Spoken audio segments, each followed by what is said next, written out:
Let me walk you through the next pathway, which is the accessory pathway of the digestive tract called as a hepato-biliary system or the biliary tree. The importance of this pathway is that we are going to study a diagnostic and a therapeutic procedure called as a ERCP, which is the endoscopic retrograde cholangiopancreatography.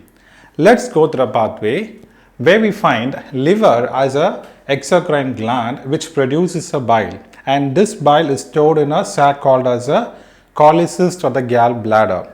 What happens is, we all know that there are two lobes of the liver, which is the right and the left lobe, and these lobes form a duct, which is called as a left hepatic duct and the right hepatic duct from each of these lobes.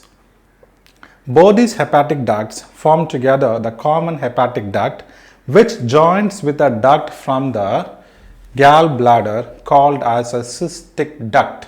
The common hepatic duct and the cystic duct forms a common bile duct, and this bile duct goes posterior to the stomach, and then it joins with the pancreatic duct, and then it forms the hepato-pancreatic duct.